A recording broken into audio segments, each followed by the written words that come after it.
In this episode of the podcast, we're talking to Aundre Larrow. Now, Aundre is a Jamaican-born photographer who I think has found a beautiful balance between creativity and purpose in the work that he creates. I met Aundre in an Adobe Lightroom community group, and when I looked at his work, I've never quite seen anything like it. Aundre is creating primarily portraits and images that really tell stories. They tell stories of the people within his photographs as well as the social issues that they're dealing with. But what I find truly unique is how Aundre is connecting those messages and the social issues that he wants to address with brands that are stepping up to support him and the causes that he steps behind. So I wanted to bring Aundre onto the podcast. I wanted to talk a little about his why and the experiences behind what he's doing. Let's go ahead and dive in. This is the TSS Podcast. It's a place for authentic conversations to uncover the stupid, simple truths that help us succeed in business, create better relationships, and lead more fulfilling lives. Welcome to Think Stupid Simple. My friend, thank you for joining me. Aundre, I do have a little ritual. I don't know about you if you have rituals, but I like to light candles at the beginning of every podcast episode. Anytime I'm writing content. What scent is that? This one is a special. So Design House is these friends that actually, they're neighbors that have a candle shop next door to our old house. And I would just take all my candles there and they would refill for me. So this one's white tea. They're a super cool mom and pop shop. Okay, well, send me that link and I will send you a thank you of a lavender candle because there is a lavender farm that I have access to in Delaware. That is very that's rad. And I'll purchase them. But as a fellow Kindle lover, I appreciate that. Oh, so you like candles too? This sounds like a plug right now. It wasn't meant to be a plug. That's hilarious. Well, my friend, you texted me about 10 minutes prior and said, hold on, give me 5 more minutes. I'm finishing an edit. So my first question, what are you working on? Right now, Josh Halftel at Lightroom reached out and asked me, actually, let me take a step back. A couple weeks ago, I did products that I'm using. I had my friend Louis Chin, a great illustrator, illustrate me using stuff that I like because I think product guides are weird. But I wanted, because people ask me all the time and it's annoying to type it out constantly. So I was like, all right, I'm going to pay Louis and I'm just going to do these things. And one of them was about how much I love the iPad Pro and the XDR screen, which is a really expensive screen. I make sure I said very clearly, this is not a thing for everybody. I personally like it. And, someone was in my comments that's a nice person, and they said, hey, look, I think that, Adobe generally leans toward designing for Apple, and Apple can be very exclusionary because it's really expensive. Yeah. And so I would really love if you could take some more time to share things that aren't Apple products. Oh, interesting. And I was like, okay, that's super fair. I was like, I'm only making a list of the things that I use. I'm not making lists for no reason. But I also appreciate this because, I'm 29 now. This house I'm sitting in right now, I'm sitting near this book of old rolls of film that I made when I was 14 to 16. At that point, someone making a list of things they use that involve the $6,000 screen doesn't help anybody. And so in the middle of it, I kind of shared it with some Adobe people, and Joshua Halftel texted me and said, hey, we were working on some premium presets that we're going to come out with that people can, if they pay for Lightroom, they can get. But reading this is reminding me there's still millions of people that use this app that aren't going to pay for it. And we need to, wherever stage of photography they're in, we need to make something that helps them edit for medium to deeper skin tones. And so he's like, hey, it's 15 days to the end of the month. Can you make some presets before the month is over? And so this is for Adobe. These presets are for Adobe. Okay. And so they're supposed to sit in the free thing, and they're not supposed to have any names on them, made by me, made by you. It's just this does this. And it's kind of a cool idea. It's just, I forget how really hard it is to do presets because technically there's so many variables that go into photos. Yeah. I don't know what you're going to use them for. And so on some level, you either make something really dramatic, kind of like a Zack Snyder level of okay, buddy, in terms of the look. And then most people are like, yo, this sucks. It's too dramatic. or you make something hella generic so it can just kind of give a little pop or whatever, and then people are like, what did I use this for? And so it's been a really interesting thing, and I really just lost track of time because I reworked this photo 3, 4, 5 times, and then I was like, oh no, it's 303 or 503. Let me go right over and get this microphone. And so that's what I'm kind of working on right now. There's some other stuff. I just wrapped this shoot, and then I'm down in South Florida to check on my mom because some health stuff, but also I'm working on a hard seltzer like lifestyle campaign thing. And it's strange to be where I grew up working on stuff.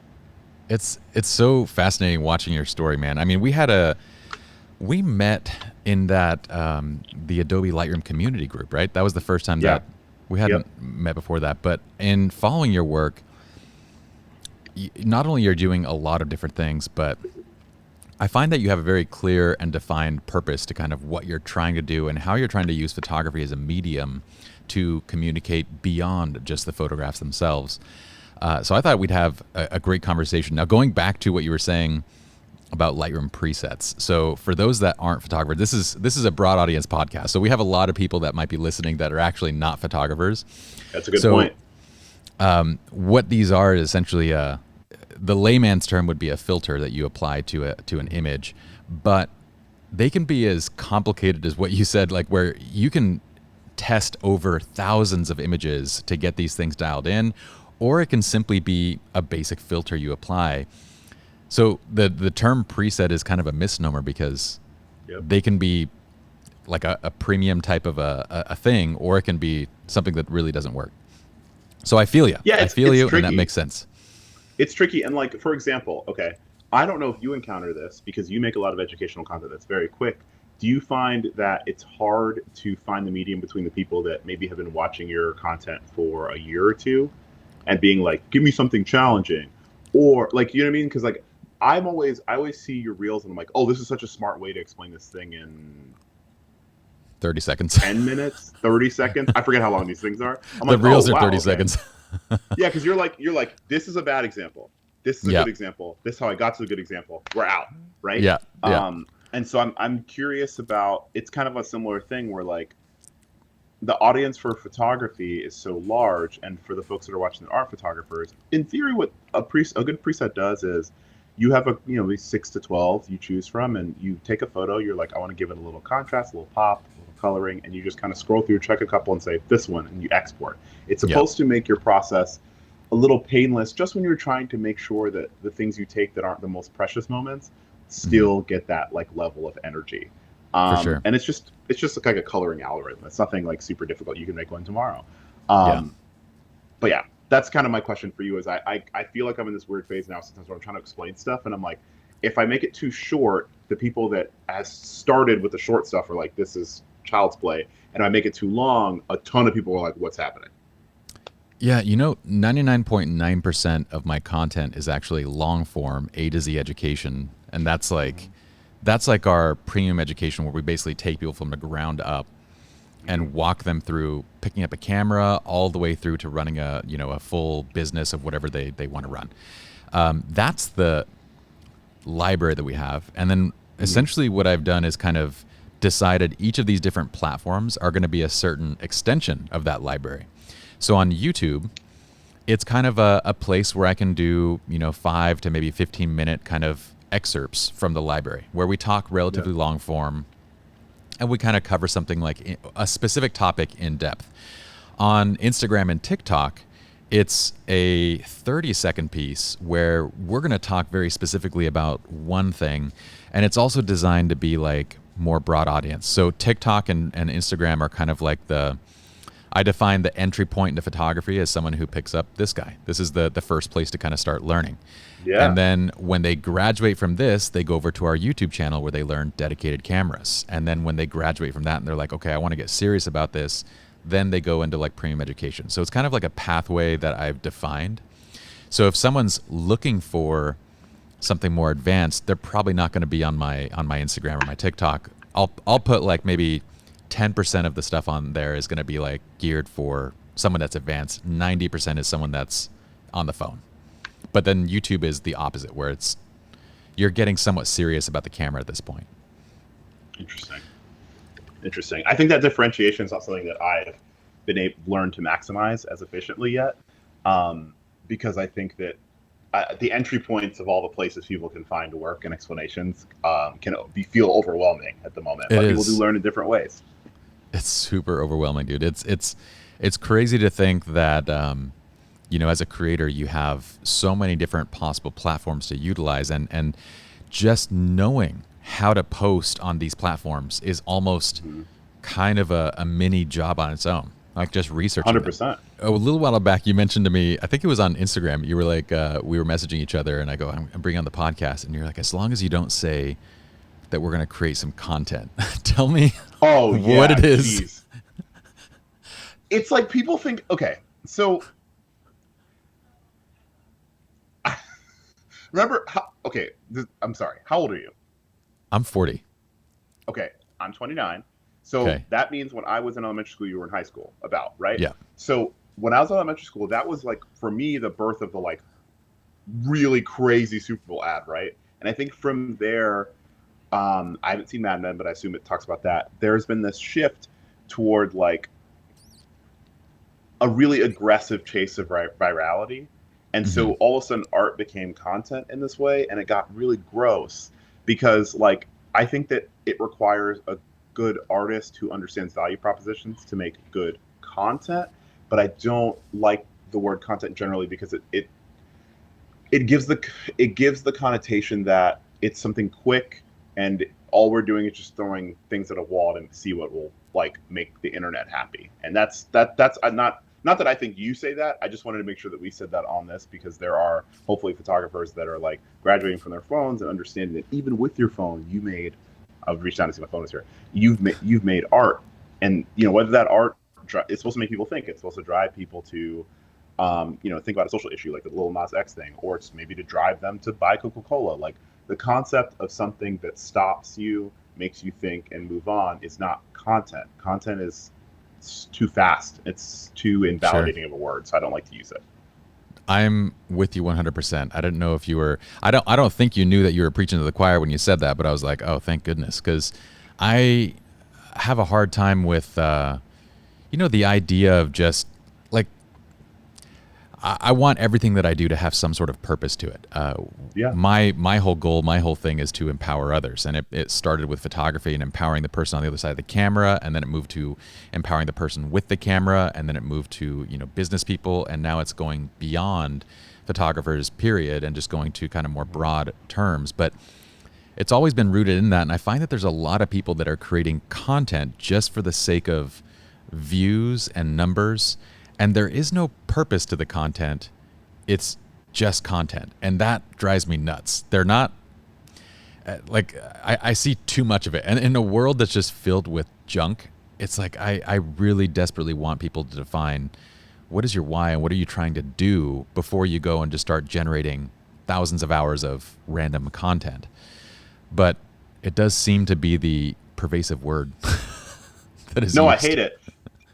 There's two lyrics I think of. There's J. Cole's verse on A Lot by 21 Savage that says, essentially it's like some people are focused on making millions, other people are focused on making memes. I don't think those two things are as mutually exclusive as he's saying, but I think that the idea of like, or the Pusha T lyric, I drops every blue moon to separate myself from you kings of YouTube, are both very, very interesting to me because essentially the concept is like, I'm not going to be sped up because you need something. And that's really hard to do because, you're 40, I'm 29, but remember what it was like when you're 21 and you're like, yo, like, I got to do something. Like, I have no money. And all of a sudden, because I was a journalism major in college. I interned at newspapers. I worked at my student paper. Like, that is almost the birth of content. The saturation of it, but it had the purpose of informing.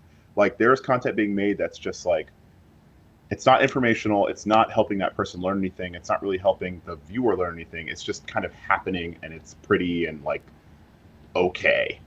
Yeah. Which is why NFTs are interesting. Not that I even fully understand what they are, but the idea that like that the content now has a purpose and it has a staying power that it maybe didn't have before. Yeah, NFTs are an interesting. I'm still trying to figure out in the real world how these apply. It seems to make sense to me on the gaming side. On the real world application, I'm still kind of Do in you the play dark video there. games? We don't need to talk about this right now. I was just curious. I didn't know that about you. I do for like on occasion. I usually just play with my kids. So I have 4 kids, and we in the limited screen time that we have, we'll play some games together. But yeah, I used to be a huge gamer growing up, and then kind of Yeah. just life took over. But but Yeah, we don't in have a, to get into it. I just am always curious. do you game?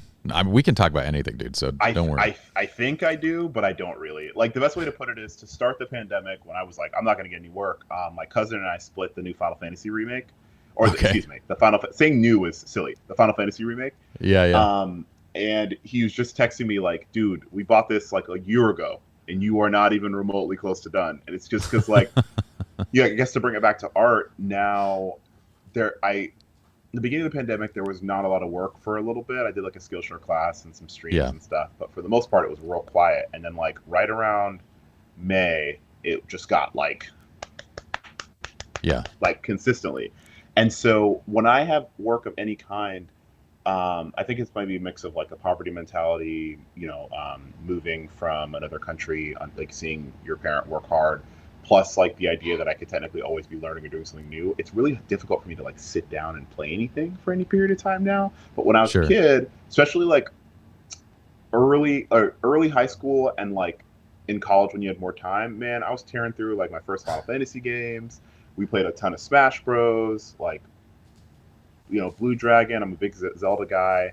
And from when I was a little kid, I'd played Zelda and Pokemon. So like to this day, I'll always play new Zeldas and Pokemons. But like I'm not. It takes a long time for me to beat them. I think I beat Breath of the Wild in like 2 years or a year and a half or something. Versus like Yeah, maybe when I was 14, I'd be like, yo, now it's a sound of mud.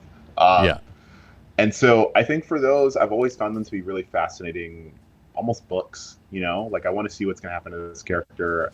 It feels almost like those Goosebumps books where you can kind of choose your own adventure to a degree. Like remember KOTOR, Knights of the Old yeah, Republic? yeah. That was No, a great example of that. there's so much artistry in gaming. That's probably what keeps me. I would say today I am a game collector versus a player because Ooh. I actually buy quite a few games, but I'm usually just getting in there and kind of trying to be inspired by the artwork in the games. I'll get 1 to 2 hours into it and then I just don't finish them. So I do buy almost every new game. That's a kind of a big game that I've been looking forward to. My favorite publisher is Blizzard, but I never finish them. I never finish anything anymore. I just appreciate it. Listen to like a lot of times I'll get really deep into the soundtracks, research like who did the artwork behind, random things. But there's kind of inspiration to be had everywhere. And I do like this grown-up version of gaming to me. Like, I don't know. It's not I guess what my kids would want, but they get all the games that they get to play. I don't know how we got onto this tangent, but I do want to get back to you were born in Jamaica, right? Yes, in the I love Jamaica. It's a great country. It has global influence, and I just think the Caribbean in itself is kind of a beautiful example of what the world can look like. Like, yes, there's a lot of because of slavery and because of like it was a port for all these things. There is a fantastic mix of races and language and just a lot Yeah. of cool stuff. So how old were you when you moved to the States then? Quick, I was 3. 3. But Okay. as Jesus and Miro said once, I don't care if you're raised on Mars. If your parents are Jamaican, you are Jamaican. Oh, for sure. You're going And to get the yeah, culture. yeah. So I mean, for me, I didn't really think a ton about it. Like we went to a Jamaican church until I was like 10. So that meant like every like Wednesday and Sunday, like Wednesday after school and Sunday all day we were there.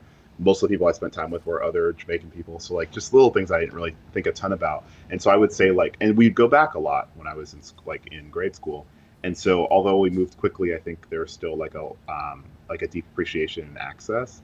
And so I guess the only thing I want to point out is like I I've been really appreciative of all the artists that are for some reason like Jamaicans and Nigerians, um, the Haitian photographers. Like there's a lot of people who I know whose families don't know exactly what they're doing or why, Hmm. because you think about moving, you know, across the world. The Ghanaians also don't want to leave them in the dark. Across the world, and they expect you to be a doctor or a lawyer or do something else.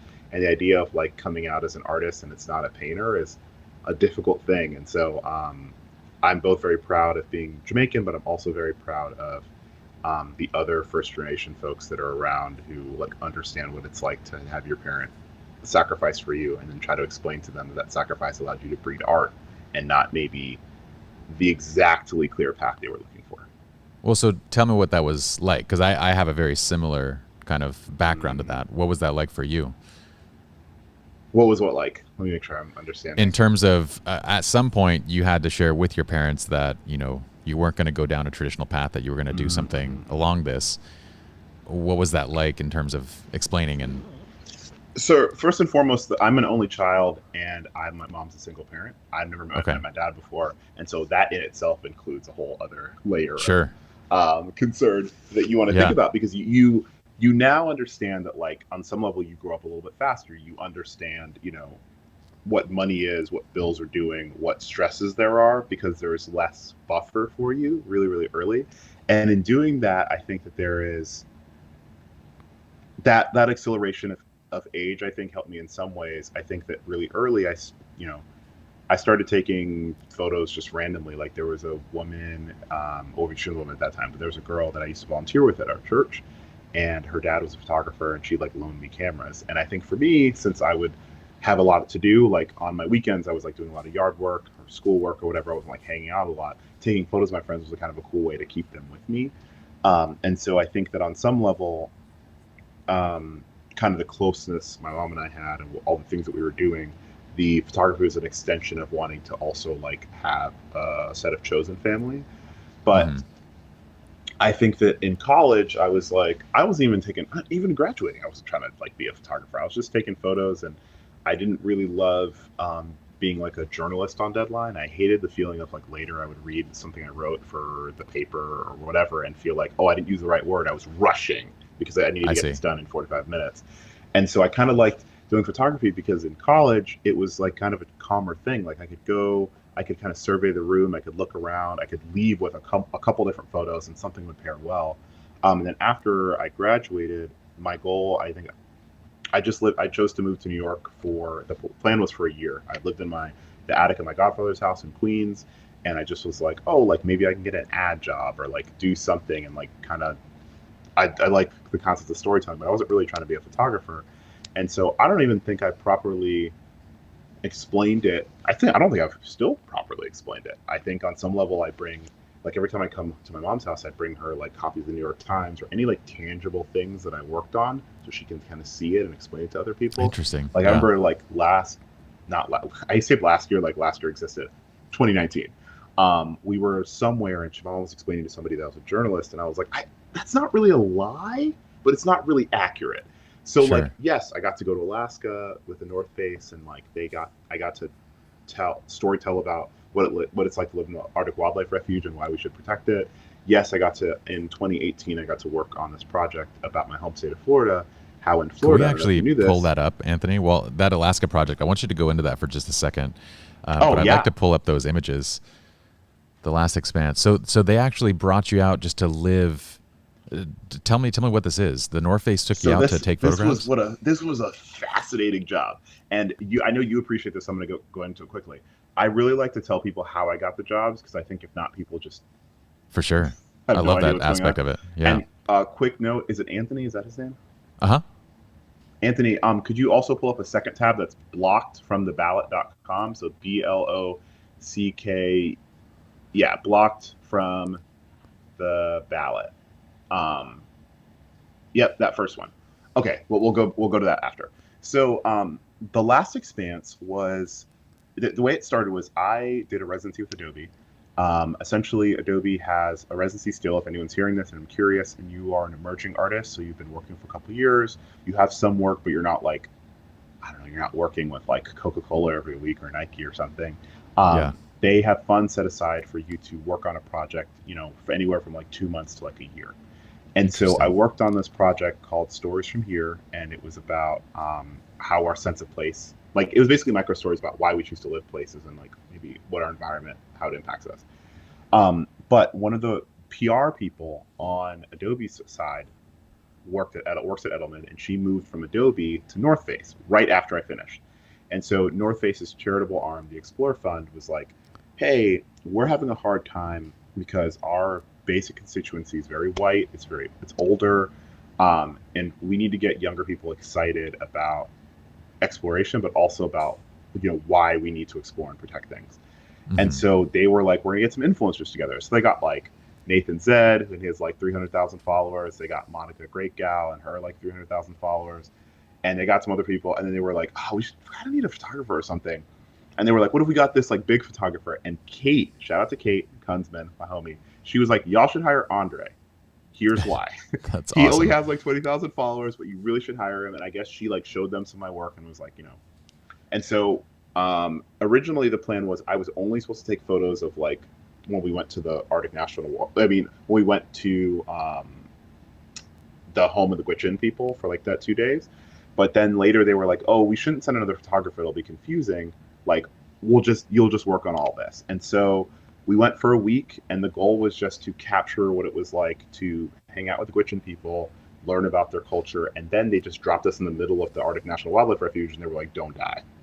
And I was like, "Okay, pause, time out. The thing that killed me, I remember our third call, they were like, "Yeah, something about bears," and I was like, "What?" Oh yeah, there's And they were lots of like, bears. "Oh yeah, no, there's actual bears," and I was like, "Why are you sending us here?" And honestly, the bears wasn't the scariest part. For everyone, I am really scared of heights. So if there's some like Joker, like a villain listening to this, please do not abduct me and dangle me for anything. But the flight, like I flew from JFK to Seattle, Seattle to Fairbanks on like a regular plane. Then Fairbanks, we took like a charter plane. It wasn't too bad. It was like 15 people. But then the plane from the Gwich'in village, which for some reason is escaping me right now, to where we camped, that was not it. It was like me a and little the pilot Cessna and one other person.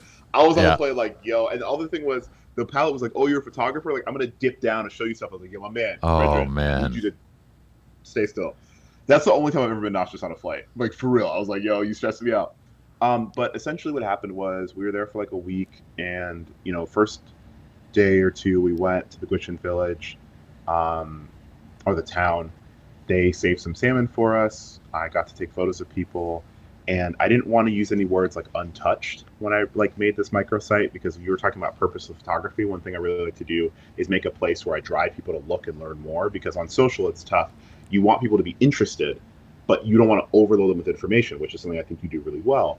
And I think the tricky thing is just saying, I have this information, how can I parse it in a way that's interesting and calls people to action, which is more of a marketing concept. And so originally, this only thing I was supposed to do was just take some photos. I got back and I was like, "Hey, I want to make a book and I want to make this website. I need some money." And they were like, "All right, like, sure."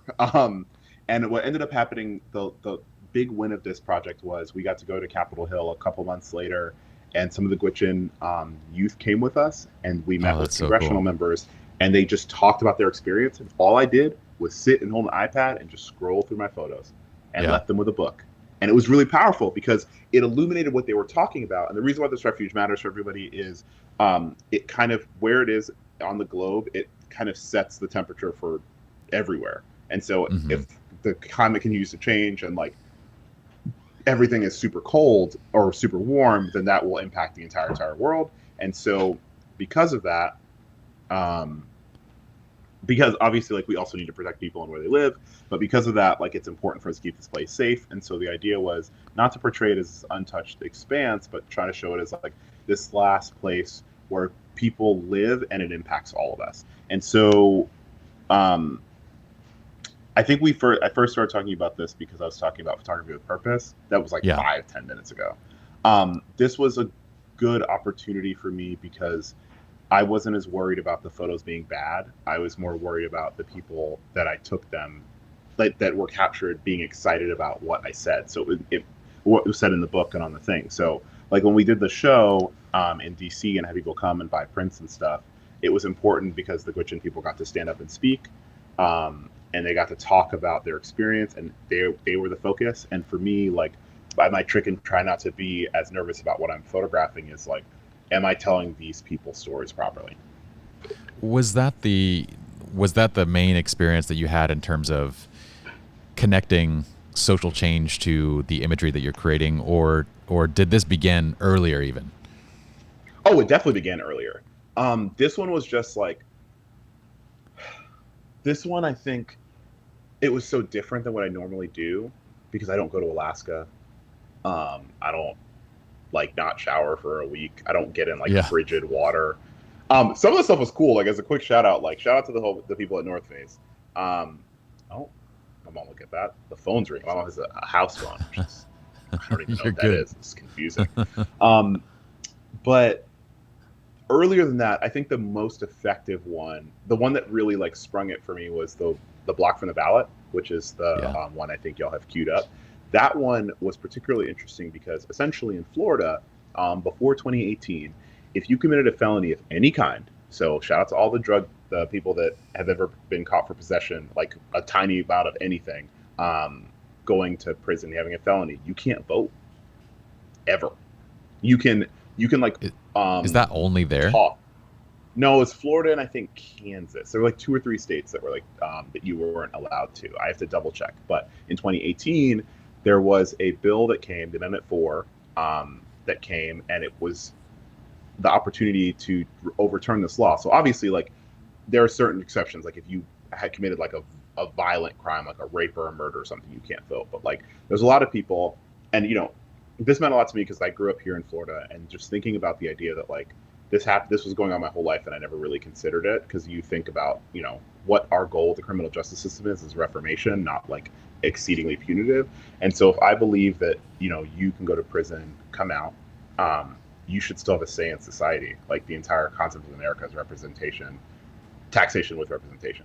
So the way this project worked, my good friend Kelsey reached out. I met her through Adobe also, and she was like, "I'm working on this project. I don't have a lot of money. Do you want to come to Florida with me 2 or 3 times and go interview people and photograph them, and then we can like run ads or just work and try to help the Florida Rights Restoration Commission get this bill passed?" And so the whole idea was just creating more media and more stories around it. And so like the day of the election, I think Vice ran a story about the piece. And that night was beautiful, getting those texts from some of the people we photographed that were just like, "We did it, we got it," and we That's so got cool. our voice back.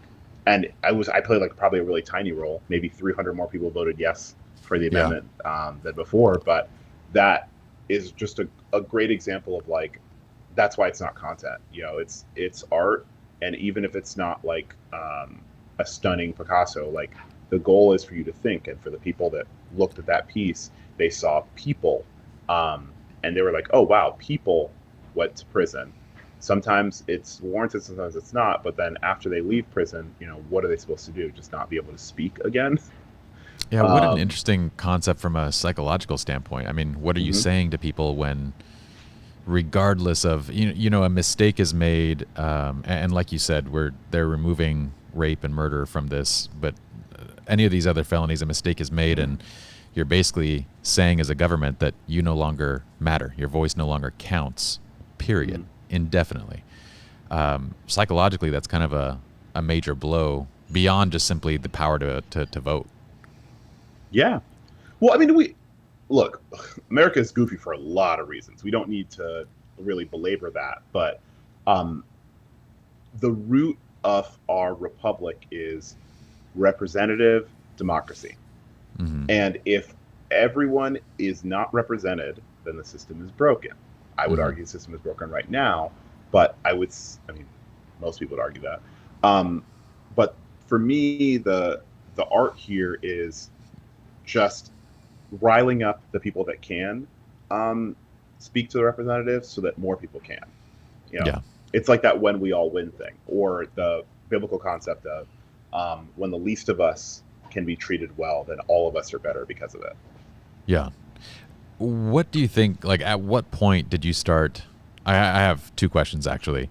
If you were Go for it. to summarize your why, into a couple sentences, what would it be? What are you trying to create with your photography, with your artwork?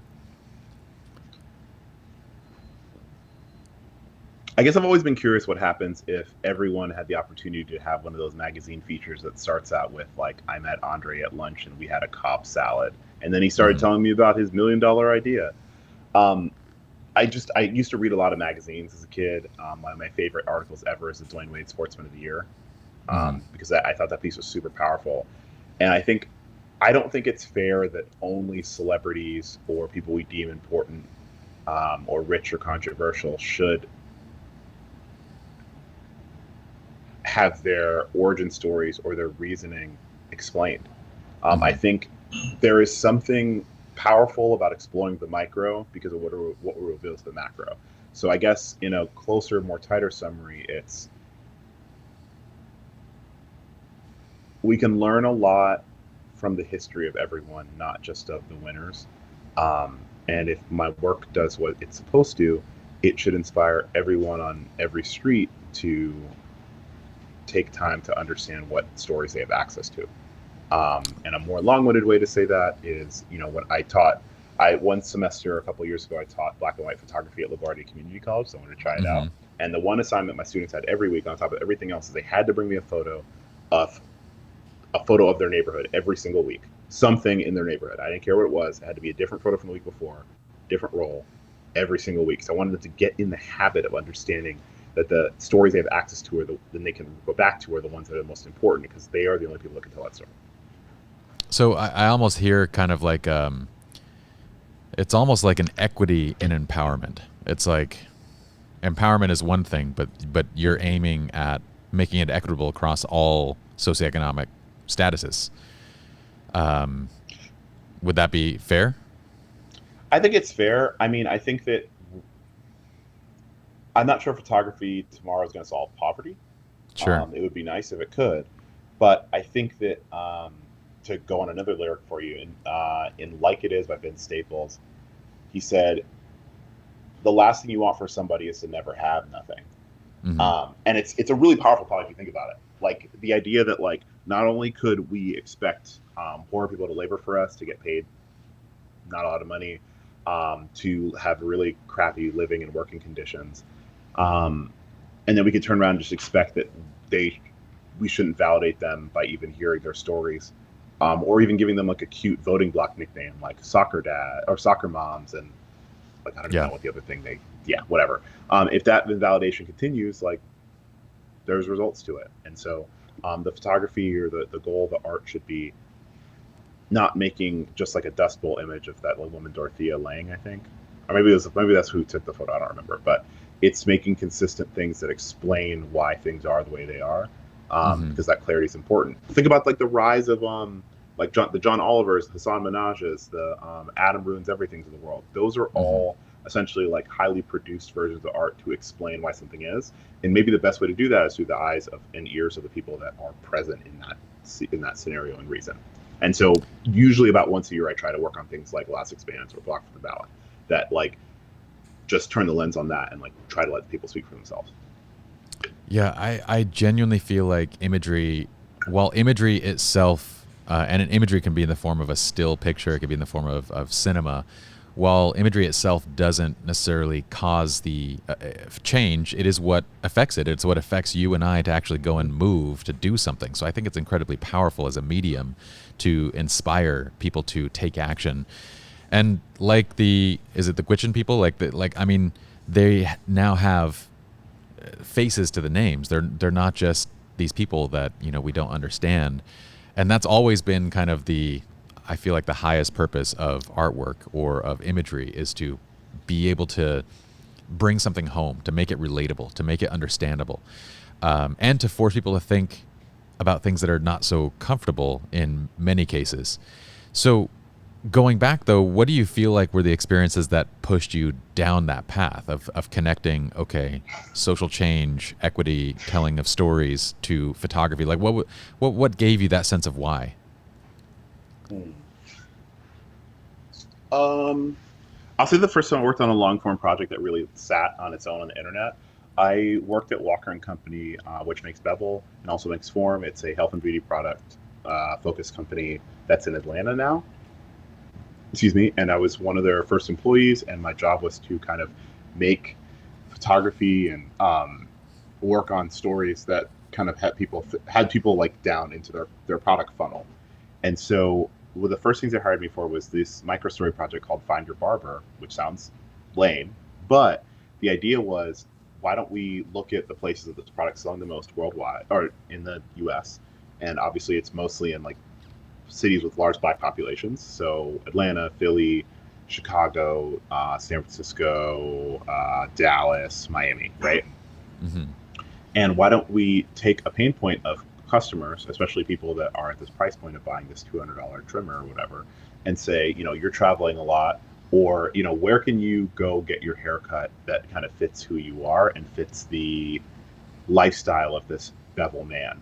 And so what that translated to is I got to go tell micro stories about barbershops across these cities. And it was fascinating because you see all these like little vignettes that I didn't think about. Like in Philadelphia, so many people work for the government. And so barbershops are open dumb early, like 5, 6 o'clock in the morning. People are getting cuts. And then like, that really surprised me. I was like, I'm going to get my hair cut 5 o'clock in the morning. Definitely not going to do that. But it was really fascinating because like in Philly, like you always get your hair washed before you get your hair cut. Because like that's, you can technically distribute, you can always get like the cleanest lines and things like that. In Atlanta, haircuts are just as expensive as like New York, because in Atlanta, the barbers are closer to stylists. So they can like really dye your hair. They can like do all these different things I didn't think about. So anyway, there's all these things about price points. What is really expensive, by the way, when it comes to this? I'm out of the loop on this. What is expensive? I mean, it's funny. My perception of what an expensive haircut is shifted quite a bit. Yeah. When I was in college, anything more than $20 was like, even $20 was a lot. But I think in New York, a haircut for me is like $40. Okay. $45. But like in Atlanta, it's like $80. Dang. Like I was watching people smooth pay $100 to get their haircut, and I was like, wow. But it was interesting. And so the concept that this wasn't necessarily a social good, it was marketing focused, but it was the first time I was like, oh, like these things stack on each other, and sitting as a unit, they storytell well. So that was one. The next time I did it was a year later. I worked on a project called Nation of Newcomers that started because of a Facebook post I made. I had gone to an artist dinner called We Are Nomadique, put on by Jonathan Seal and Sasha, whose last name I'm going to butcher. You might know her work though, Sasha Photo on Instagram. She's an incredible photographer. We went to high school. I have to look her up. I think it's Sasha Arotianova, something like that. And I'm sorry, Sasha, I got stressed and didn't want to say her name incorrectly. Katrina Sorrentino, etc. They do these monthly artist dinners. They did before COVID.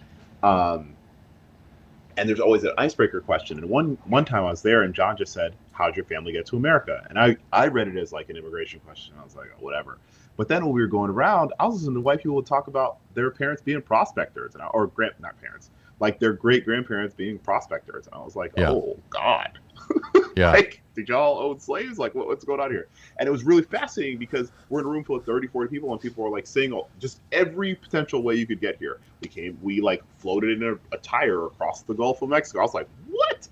And I was just like, we flew here on a plane.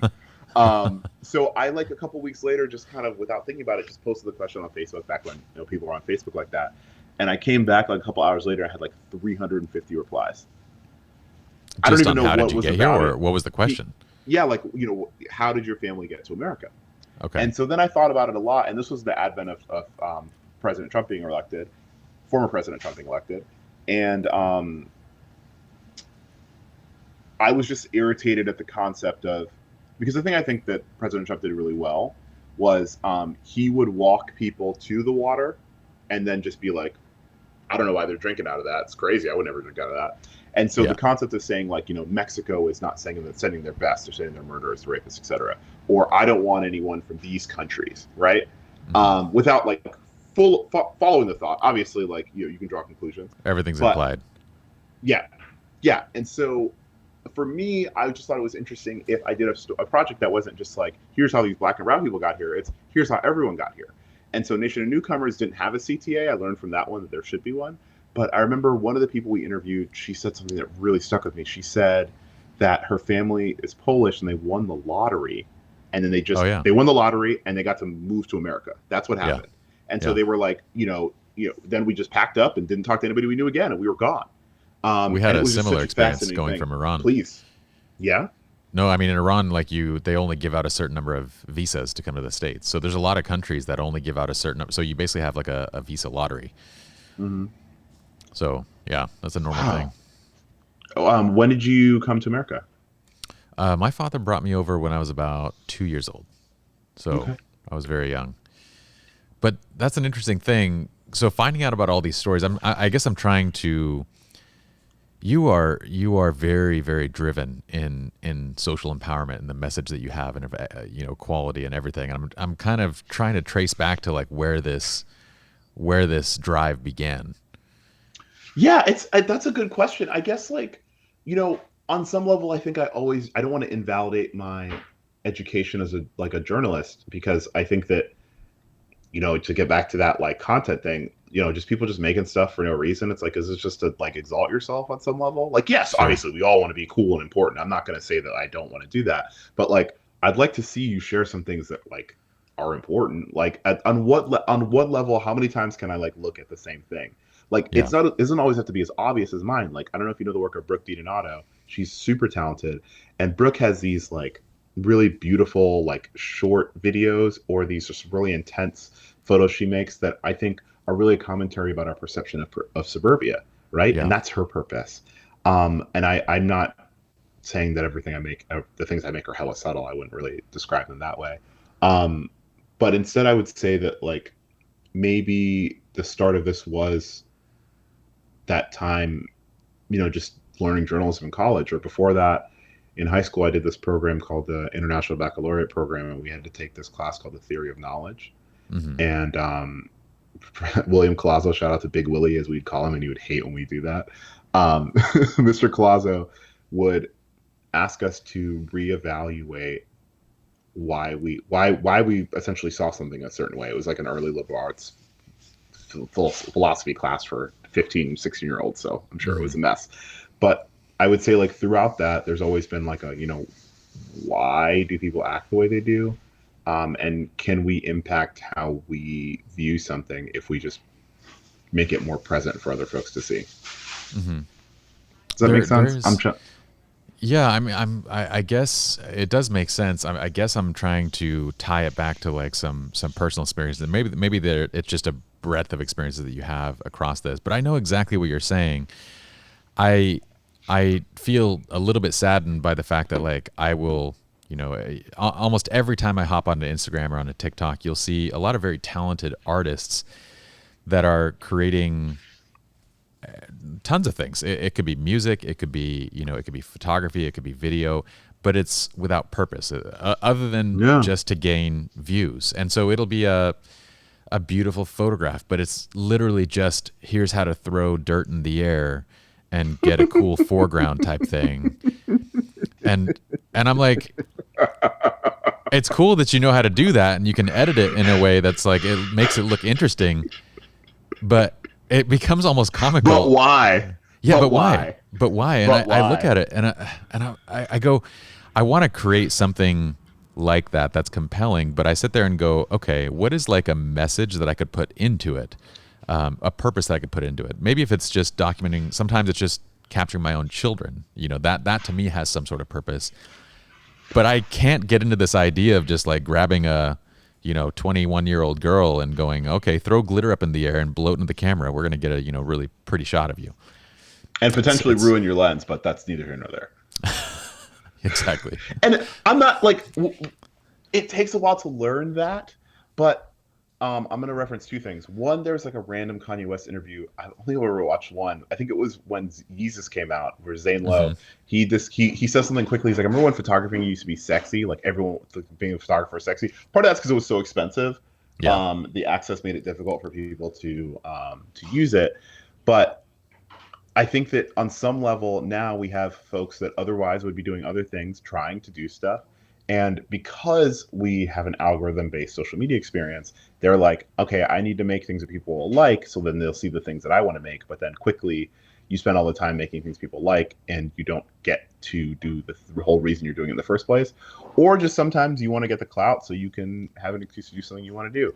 I don't know exactly what the reasoning is, but I feel you. There's times like there was a period when TikTok had just started, or maybe I don't know what it was, but when it was, I'm not on TikTok, but when it would kind of bleed into Twitter, where people would share these videos of like someone being like, "Oh, look at this amazing photo I made." And there's like one Hmm. dude, I don't know what his name is, but he was like, I just kept seeing his videos all over the place of like I cut a hole in like a paper towel roll and like Yeah. shot paint out of it. I was like, There's "What? tons of people that do the same thing Why now. are you Yeah. doing this, dude? Like, Yeah. who is this for?" And I guess the most succinct way, since I'm just giving you all of the rap lyrics today, is in False Prophets, J. Cole says, "I'm feeding to write the songs that raise the hair on my arms." Yeah. And I think about that all the time. That's a great one. That's the best way. Like, the hardest thing I think about for me is I always feel weird saying goodbye to people after I have this like really intimate moment or 2 hours with them, and I'm like, "All right, Sure. bye." Yeah. It's like it's really kind of a strange thing. But if that's Like, the hardest thing for me, and like people pay me for it, then cool. You know, like I've because of it, I've gotten to live in this weird area where I get to like sometimes work on commercial projects like the North Face thing that want to feel human, and then I get to work on some editorial things so I don't feel like an utter hack. And so I would just encourage the people that are doing the smoke bombs and things like that. Like you can grow out of those things, and sometimes you don't. Sometimes in a year you're like, I don't even care about photography anymore. That's fine. yeah. But like if you're gonna make stuff like, for example, if you're coming up and you're just taking like I'm taking pictures of attractive women, like that's my thing. It's like, okay, Yeah. great. Why are you doing it? Is it because you just want access to these women? If that's the case, you know, maybe you bring a Polaroid and have them take a picture of you, or have them, maybe you bring one of them and take a picture of someone else. Like, if you're going to do it, start to ask yourself, like, you know, what assumptions am I getting at coming in here, and how can I push myself further to make different things? I think that people would be really surprised about what they might learn about themselves and why they're doing it. And sometimes you don't know. Back to that. Oh, go. No, I feel like a lot of times people don't know. A lot of times, and there's nothing. I don't want it to sound like I'm hating on like a simpler purpose of creating something. Like a lot Mm-hmm. of people can, simply want to create artwork that just makes them happy for whatever reason. And if it makes you Mm-hmm. happy, then by all means. But I think there's a lot of people that fall into their why is creating for the likes. They create things Mm-hmm. for other people to like. That is their why. That Mm-hmm. is their purpose. And if you do that, then I do think that it can lead you down a lot of really weird paths and eventually get you to a Oh place yeah. where it just grinds against you. Like you just don't want to do it anymore and you leave. But I know a German photographer who his whole thing, I forgot who it is, but his whole style is just I document my version of female beauty. Like this is what I think female beauty is. And it's kind of like almost like a 1940s, 50s pinup, but modernized. And that's all he does. Like he knows, I don't know for what purpose, I don't know, but he has a huge following and that is his thing. More power to him. But No, what I mean is like I think good art has purpose and it has a point of view, right? And those two things can work together. And maybe it's not everything that you do. Like I just worked on a toothpaste commercial. how Whatever, do you dude. You find know what I'm purpose in saying? Like that? How do you, yeah, when it comes to stuff I'm like trying that, to get how do this you, money. What are you talking about? Man, what's wrong with you? The purpose is that life is expensive and I need to make some money sometimes.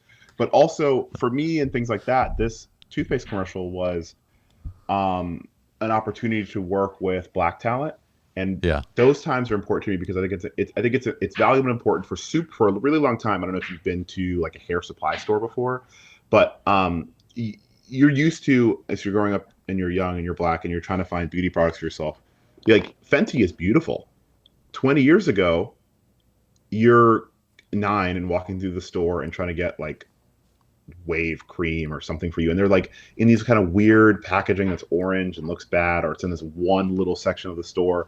It's just like sure, it's essentially like a much more toned down but capitalistic version of like, this is the water fountain that you use, right? And until they are elevated and marketed properly, then it just feels gross and like an afterthought. And so my higher purpose in those is I'm going to nail this. That's an because interesting way of this looking at it. product is super helpful um, for a for subset of people, for African American people, or it allows you to have a spokesperson for something that's generally something that's generic and for everyone. And for so long, generic and for everyone was just white people, and it still is. But we're attempting to pay attention to that. The best way I can put it is I was on a call a couple, maybe 2 months ago.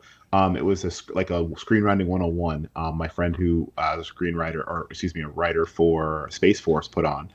And one of the screenwriters in there said something. She's like a little older than me, an Asian American woman. And she's like, my first script I shared with someone, it was centered on the story of like a 35-year-old white dude.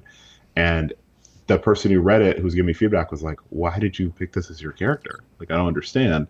And she was Isn't like, that this was the interesting? beginning of my journey and understanding, like, I've watched Seinfeld and Everybody Loves Raymond. I love Seinfeld. Let me be very Yeah. clear. Jerry Seinfeld's great. But when you're presented as this is what your normal is, bad things sprout out of that, because the abnormal is then vilified, even if it's not bad, evil, Yeah. anything. It's just different. Yeah. That's a very weird and subtle form of kind of the prejudice, the inherent prejudice that all of us kind of grew up with. But I've experienced the same thing myself, where when I think of like, who am I designing a product for? Who am I thinking about? Suddenly what comes into my mind is the typical white man, like the 35-year-old white person. Like that is the first customer that pops into my head, and that pops into our head because it's what we're kind of trained. It's what we know psychologically, subliminally over growing up in this country. But it is something that I'm very curious. This current generation that is growing up, like my children, I have 4 of these, Andre, so I know what it is to have to make some money. Which, by the way, I loved what you said about the toothpaste commercial. I mean, that's a very interesting take on it, and I think you can find purpose in that. I did a couple commercial projects previously, and I never had that outlook, and I never could find what I was trying to do with these things, and it kind of grinded me. Like I was working for Nissan and selling the Altima, and once again, I'm like, this is just a family car for. Were you doing photos of the Nissan? I was directing a commercial for it. Ooh. And it was actually a commercial featuring an Asian model. Like it was featuring an Asian blogger. I kind of just thought of it as like, this is selling more cars. And had I looked at this as like, no, this is a big deal. Like, we're actually featuring an Asian female blogger as like the main character of this, I would have enjoyed that on a very different level.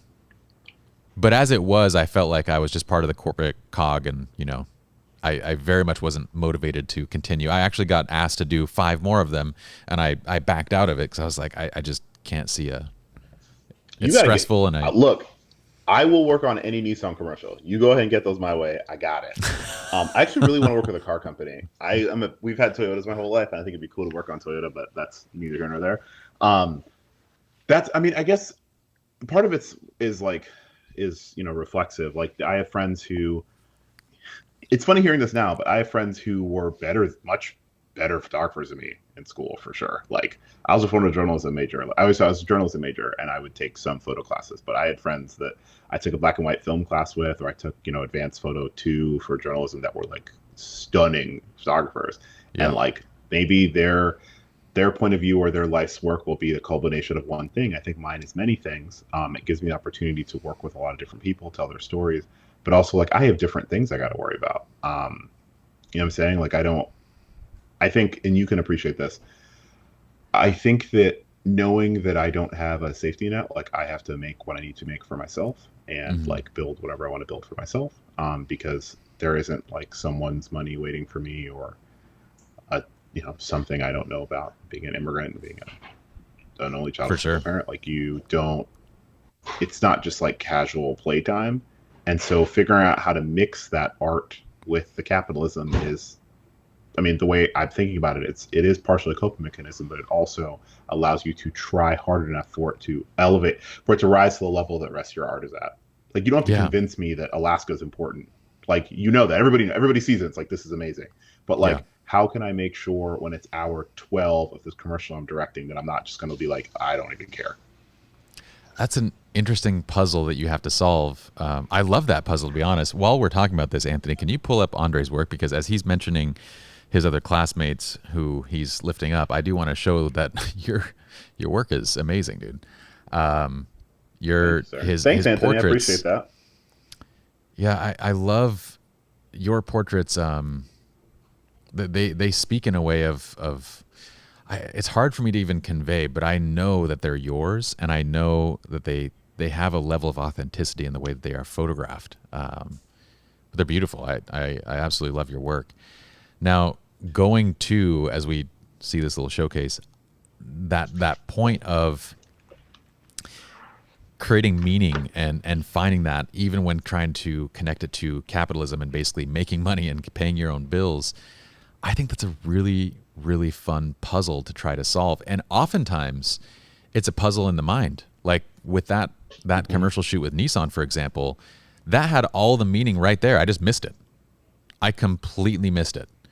And that had nothing to do with the gig itself. It had to do with like the way that I was thinking about it. So I think in many cases it's a framing of how we approach it, how we look at it. The other side of it is like, for a long time, the side of photography that really tied to me and what I value was wedding photography. That was namely because I kind of felt like I was making an immediate difference in those people's lives right away. Like I was documenting their love, their story from my eyes, and I could see it. I could see their reaction to it, their changes from it. And then it moved back to, okay, the next medium that I want to do is to empower photographers to do the same. If I can only shoot 30 clients a year, what if I can empower hundreds of photographers that then work with their 30 clients per year? And then it kind of keeps scaling from that. You kind of blend those two purposes of like, that meaning and capitalism. And that's been a really fun thing for me, is like making a difference, but also making a living. I agree with that. I mean, I think one of the hardest things for me to figure out after I made the equity through editing series, I refer to my favorite white people have messaged me and been like, My hey, favorite white people. why has no one paid you for this? This is a lot of work you just did. You like designed this, laid it out, wrote it, like, and so now I'm in the process of figuring out, like, I'm going to make a Patreon. What is it going to look like? Who is it going to help? I remember when I was thinking about pricing, I was talking to Andrea Rosen over at Adobe, and I love Andrea. She's really, her and Michelle Way are both like really intelligent marketing people that just really like push me. And I remember I was talking about a price, and I was like, oh, well, it'd be cool if I did one that was like a dollar or $2 a month so people could have access to it. And they were like, and Lydia too was like, who is that for? Just like, let's take a next step here. Who is that for? Yeah. Are you going to still do all this amount of work and then get paid like $12 a year from one person from it? Like, that doesn't make any sense. Yeah. And so I think that the other thing that's changing is like, and you get this, you have client work. It's not like I'm gonna like be hungry, but at the same time, like my time has value, and trying to make things to help other people make things is partially for the love of the game, and also because it creates longevity of work going forward. And so I think it's been very difficult to figure that out, because you're trying to tier out what's important, because I'm sure you have your 30 clients, and you also have what is like a massive arm. I forgot until we were on the call that you have because I think when I went and followed you on YouTube or something, I was like, oh, whoa, okay. Right. And like being able to tier that stuff out and remember like what the hierarchy of needs is, the hierarchy of value, can be really difficult in a small business, because you are the one that's making those decisions. Yeah. Well, fortunately, I have two business partners, but you're absolutely right that, we, yeah, no, absolutely. But it feels like you've done a really good job of this, because when I look at like your Instagram, I don't know that I've seen it's honestly a fascinating blend between social purpose and capitalism, in a way that I don't think I've ever seen it before. But it's like you create these stories and you document what's happening around you and the social issues that are going on around you. And then commercial companies are coming to you and saying, let's now design a campaign around this. It's crazy. Didn't think it was going to happen. I'm not going to lie to you. And the thing, I feel so like sometimes like I'm getting away with stuff. Like Like one of my favorite jobs every year is I work on Kamau Bell's show. I get to take photographs, the stills for that show, and it's so fascinating because that when I first said yes to it, I didn't realize it was going to be an extension of my learning of to how to share social issues. But you Yeah. know, the photography can then pair with the episode and drive more people to something in a way that I could never have thought of by myself. And Kamau said it the best last year. I was talking to him and he said, "Oh no, Dre, you're part of this now." Yeah. And that has this power to it. And I think it's really interesting. You're asking me to drive really home what made me this way. I think maybe it's understanding that our attention spans are so short that I need to make something compelling and interesting that has a purpose to it and then drives you to something. And like the things that you're seeing now are like of many pieces of trial and error to have people interested. Like the equity through editing, that was made and written really. I learned a lot from the guides that happened last year after the death of George Floyd, the guides for anti-racism, the guides for empowering this, guides for avoiding this, to confronting parts about yourself. I recognize the things that the most shareable were the ones that opened with something that was a complete um, clear and definitive thought, like we abuse presets as creators and it creates inequity, right? Hmm. And then going into the how, I think, or the how, starting with the why and then going into the how. Hmm. That would, I would say, was probably the biggest learned lesson as to how to make um,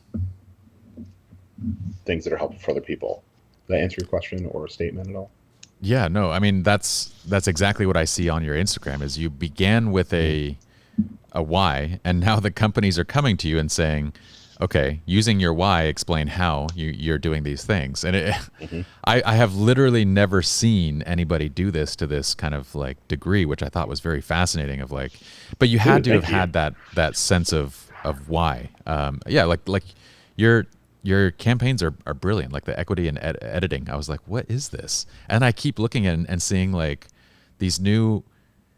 They're essentially tutorials that are encompassing social messaging, and I'm like, this is freaking brilliant. Like this is It was a I have dangerous mix. There was a lot of deleted text. that's okay. But a part of me says, you know, when I look at your work, Andre, and I look at like what you're doing and the sense of why, I'm trying to dial this back to like certain life experiences, and a part of me sees something in this, and what I see is an understanding that life is short. I see a lot of shit that you've probably gone through, and a very clear understanding that life is short, and that the time that you spend here needs to be of purpose. And what I'm trying to figure out is what brought you to that place, what experiences gave you that perspective. I think a couple things. First, let me say, I think one thing of COVID is the wrecking of the between COVID and the death of George Floyd and the death of Ahmaud Arbery, there was a really a moment that like I think is important for people to go through, but black men specifically is like, yes, obviously your life is short, but also I think for a long time, especially in the 90s, the concept of, you can be respectable, you can have a good job and dress this way and live here and you will like ascend past the auspices of racism, if we want to call it something lovely like Yeah. that. And I think that last year was such a reset because it was like, yo, they they just be killing people. It don't matter. It doesn't matter. You could die tomorrow for any reason. The Ahmaud Arbery thing was something that really spoke to me because I had a similar experience. I was walking in Queens and a car pulled up. Just someone like flashlight drove their car into the curb and was like, "What are you doing here? Why are you walking here?" And it was like, "What? Yeah. No, don't talk to me." Um, and so I think the beginning of that is a recognition of the sanctity of life and the brevity of life. A, B, something as you've been asking me to find the why. One of my best friends in college, Patrick Wanenkoff, was a teacher after we graduated. He did Teach for America. He was one of those kind fellows that would never study but be good at everything. He was a material science Sure. engineer. And in his second summer as a teacher, he was doing Bike and Build, the project where you raise money. So, like, let's say I'm going to bike from Portland, Maine to Santa Monica, and you're going to pay me, you're going to donate some money, and like where that's going to go toward Habitat for Humanity. When he was toward the end of his project, he was biking through Oklahoma, and not a drunk driver, a texting and driving person hit him and killed him. Oh, wow. And at his celebration of life, there's a bookmark that says, "Do as much good as you can, um, for as long as you can," essentially. And as wild as Patrick was, I think about that all the time. I think about, like, what his energy is, or even the energy I get from Kamau and from some other people that I think I get to work with a lot. And I think the overall energy is like, we don't really know what's going to happen next. We have faith, but this really could be all that exists, right? And so we need to do a better job or I need to do a better job of saying, like, what am I making things for? When I first moved to New York, if you go further down, my Instagram was populated with just like a sunset or something like that. And it's like, yeah, that's all great. But I think the idea of like sunsets with inspirational quotes or like thoughty pictures of inspirational quotes never like really hit for me. And so I was like, if my voice is somewhat helpful, then the voices that I can share with other people is also really powerful. So I think that just that recognition of like how quickly things can go. Because I was talking to Patrick, and the next day a car hit him. Like, we were texting, and he was telling me some stuff, and the next day I got a call from a woman that we knew from college that was just like, he's dead. And I was like, what? Yeah. And then that is one of the weirdest things I've ever had in my life. That happened on Tuesday. That Friday, I got a postcard from him in the mail because he had mailed it from Oh, before. wow. And the last line of it says, and he was like, and we're going through the hills, and my legs are sore, but life is good.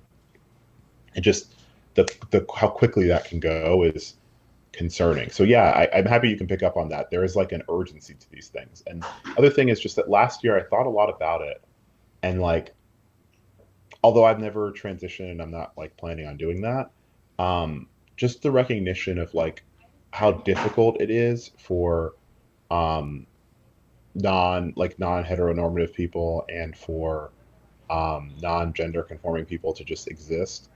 Mm-hmm. Like, essentially, like the same way that like what we perceive middle America white people perceive me as, like, I can't then turn around and look at other people whose experience I don't understand to be that same way. And so if the thing I know is photography, like the equity through editing, the goal is next I want to do one about like editing Southeast Asian skin. Then I want to do one about posing with gender nonconforming people, because I've gotten questions from folks about like, hey, That's a I common one. don't feel particularly masculine or feminine. How am I supposed to Yeah. be photographed? Which is such a Yeah. weird question I never thought about. And so like, if I can, like, maybe that's only like 3 more years of stuff, and then in 3 years I'll work on something else. But the idea is now we flex an empathy muscle. We learn how it applies to everything, because systemic racism and white supremacy exists in everything.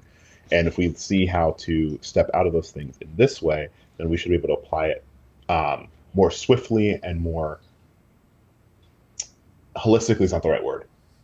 Um, More swiftly and more deliberately in the future on other Yeah. things. I don't feel like there will ever be a shortage of topics to tie artwork to when it Oh, comes to that. they will not. There What will are not be. you? I mean, it's fascinating to me how the attention of the country, it feels like it's very finite. It can only focus on a certain amount of Mm-hmm. things at once. And I spoke with my uncle today, who is an Taiwanese immigrant that came, from Taiwan, but he is living in New York City. He's also gay. So he basically checks all these different boxes. And sure enough, while the Black Lives Matters movement is going on, and he runs an advertising campaign. So while BLM is going on, the Asian community is dealing with, you can pretty much guarantee that any time the media covers one specific story to the nth degree, that group of people Mm-hmm. is going to get shit for it. During the Gulf War, I was getting, like, if you're Middle Eastern, you're getting it. During 9/11, Middle Eastern or even remotely look that way, you're going to get it. Black people have gotten it for however many decades. That's just like this ongoing. But everybody gets this piece of garbage that's kind of just sent your way. And right now, with a Chinese-based virus, it's obviously everybody Asian. But he was specifically told, as he's going to advertising, like his companies that advertise with his agency, that like, where is the support? And they said to him, wait your turn. Like, the media can only cover so much at once. You have to wait your turn. And he's like, Asian people are dying and you're telling us to like wait our turn. Also, it's not like Asian people just magically started getting, bruh, like they had internment camps like Oh yeah, in this has in happened. this general lifetime. But everybody forgets It's a this silly stuff. thing, and the concept of solidarity and intersectionality is super important because like um the thing that's really difficult for Asian American people is my friend Hannah said it the best. In all of our cultures, we're taught to pursue a proximity to whiteness. One of my friends was just talking about I don't want to say his name, but he's Dominican, or no, excuse me, he's Ecuadorian.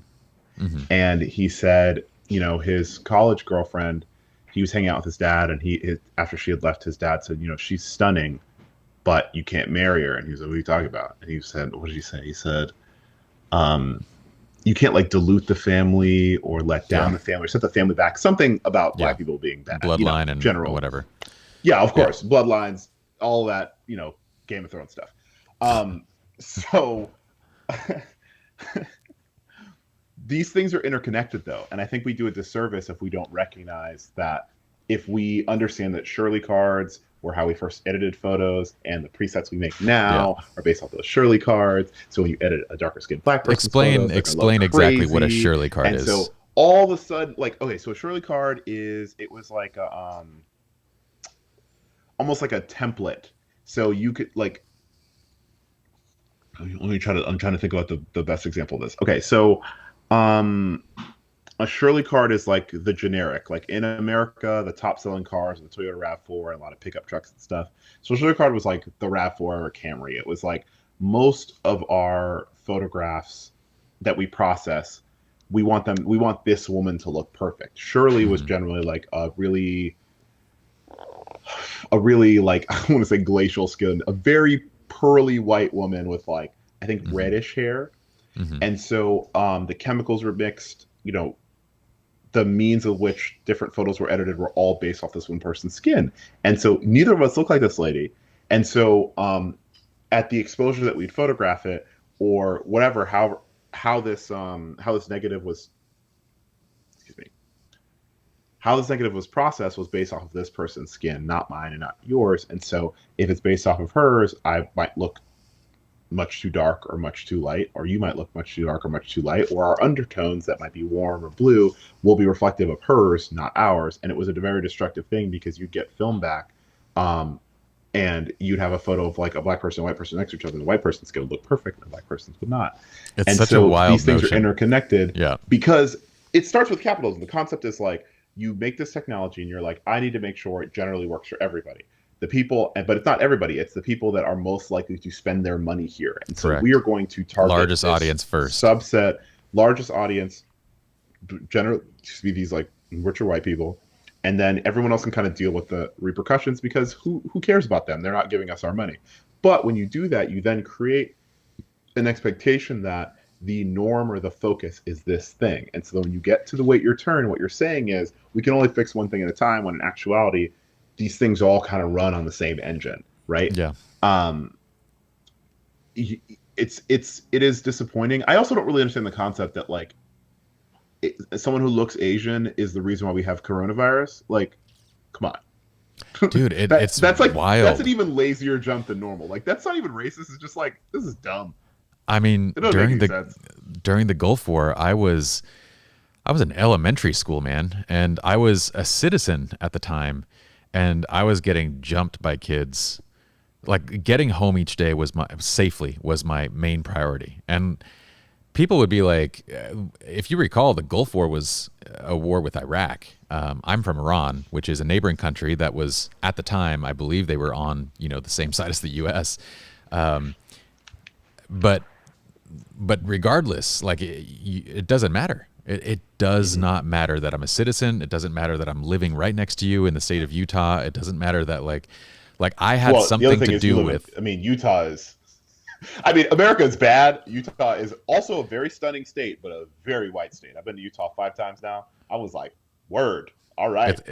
It's gotten better from where it was, but back then it was 90-something%. And I believe it. It was brutal. Go ahead. Last time I was not the last time. The first time I went to Utah, I was with my friend, and it's just myself and Kendrick Fitzgerald, which I think I would rank as top 5 blackest names of all time. The number one being Draymond Green, which is just that's a Chappelle joke. I just love. He's like the blackest name of all time is Draymond Green. That's classic. Anyway, we decided to like, all right, we'll go on a hike, and I think someone more than one time we were using. They were like, "Are y'all some sort of like rap group or like what?" Right? I was like, "Why would I be in a rap group? What are you talking about? We're not. Are we listening to music? Like, what is it that? I mean, I know what it is, but I want you to say it. Do you know that what's his name? Oh, gosh, I'm blanking on his name. Super famous rapper, white guy, tattoos all over his face. Oh, Post Malone. Post Malone. Post Malone lives in Utah, and I was like, "Oh, of course he does." But he moved there deliberately. But I'm sitting here thinking, like, of all, I couldn't understand. Maybe he loves the outdoors, but I'm trying to think of like, is there a place where you could possibly stand out more? I don't think there is, but maybe that's part of his inspiration. Maybe it's who knows. My man's got tattoos on his face talking about how rap music is not pure or whatever nonsense it is after he made that sound money off that sound. So I don't respect him. And is that what he talks about no more. He will take none of my time. We don't have to talk about it. I just think it's fascinating of all places for that to be the place that he chose to settle down at. But are you in Utah? Anyway. No, I live in California, but I still have family in Utah, and Utah is genuinely like it's a place that has transformed so much over the past 20 years, and granted, there's still lots of room for all of us to go. You know what's fascinating? So I actually speak Cantonese and Mandarin, and I spent a good amount of my time in China, and so what's interesting is I don't know that people get this perspective much, which is as messed up as we might think things are here. And granted, over the past several years, I think things have, I don't know if it's gotten worse. It's just more noticeable. But as bad as it is, we talk about stuff. We talk about things. We work through things. It's in the media. There is focus. Maybe you're told to wait your turn. Maybe you're told, it's not whatever you might be told. All these different things. At least there's discussion going on. Whereas if you go to other places, that discussion is not there. Like in Canton, in China, there is a group of African immigrants that actually own lots of shops and businesses there. Something like 100,000, wow. African immigrants, yeah. So they, not only do they face racism like on the daily, they were actually driven out during COVID. So during COVID, most of these businesses and everything, they've been driven out. I think it's something like 75%. I don't want to speak out of my ass. Maybe Anthony can look it up and whatnot to fact check me. But not only is there no discussion about any of this, it's shut down. So the government actually prevents things from being discussed. On top of that, the language itself that's used, the vernacular on a daily basis, includes racist terms. So in Chinese, if you were to actually say like black person, you're not saying a black person, you're saying the black devil. Like a hakguai is a black devil. A white person is a bakguai. And these are like very common terms that are just regularly used. Now, I'm not trying to throw shade just at China. I'm saying that there are tons of countries where these issues just are completely ignored.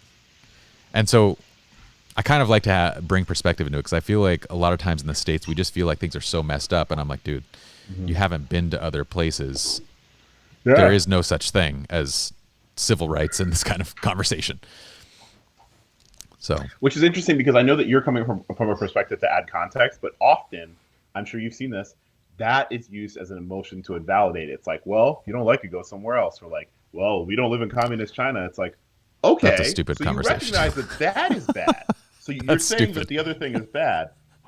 Now you're playing this weird mind game with me where I'm telling you the thing I'm telling you is bad, and you're saying, oh, well, you could have it worse. It's like, I'm not.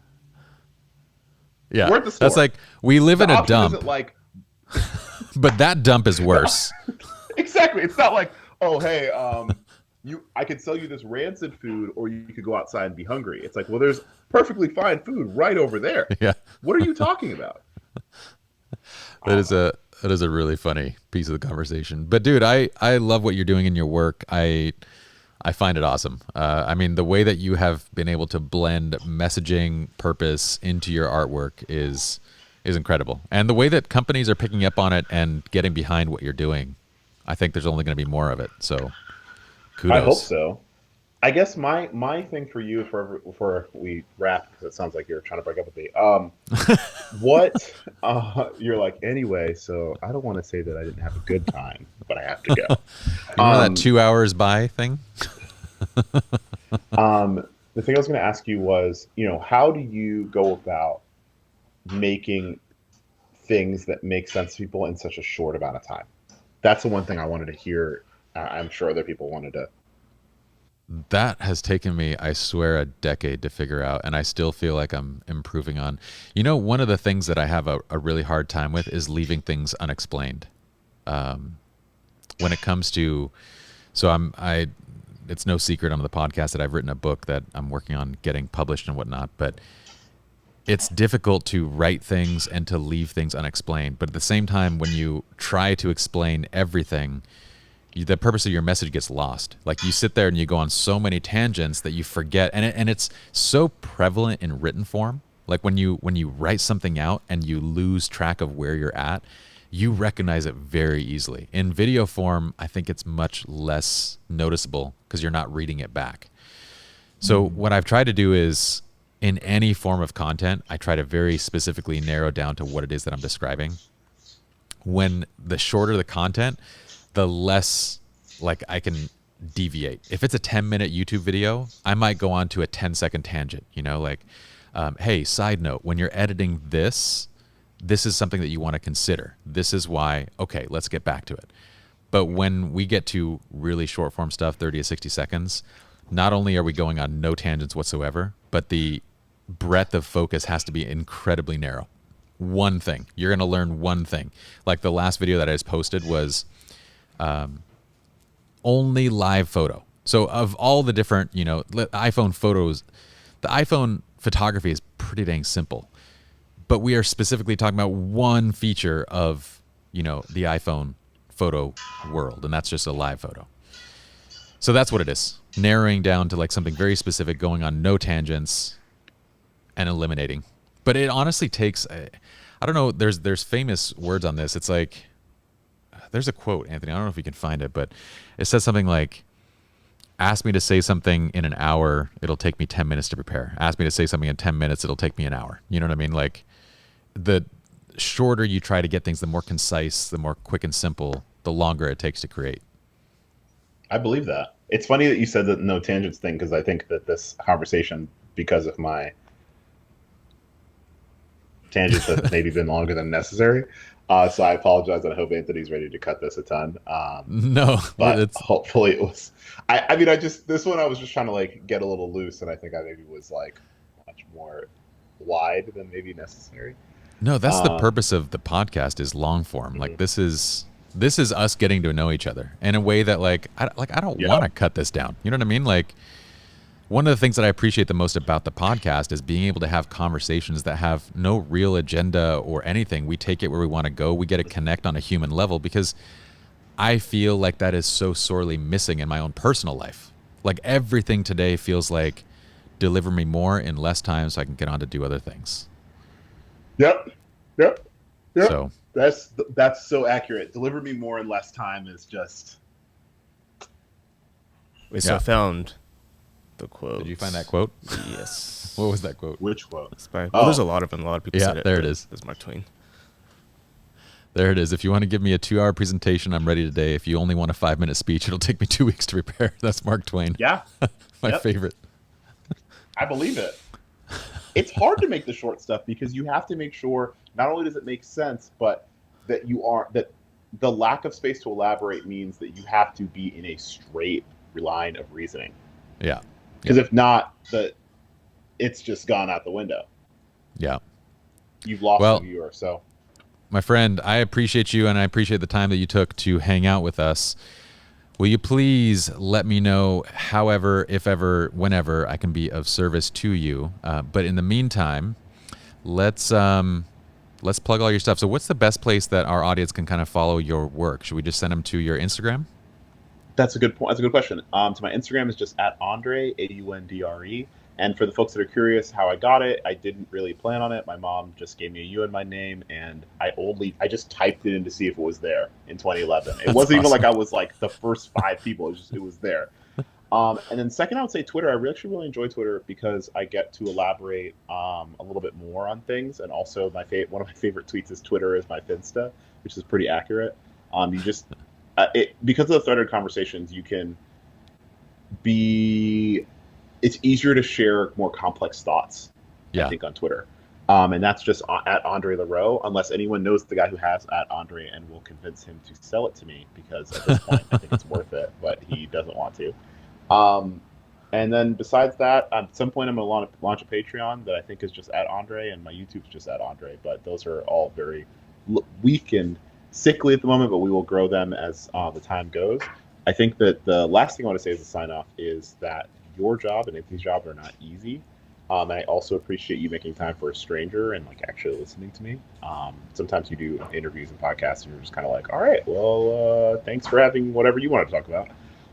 So anyone listening to this, make sure that you just understand that even the process of making something that is palatable for you to listen to and is interesting, and that the folks working on this understand their audience, is a skill on itself.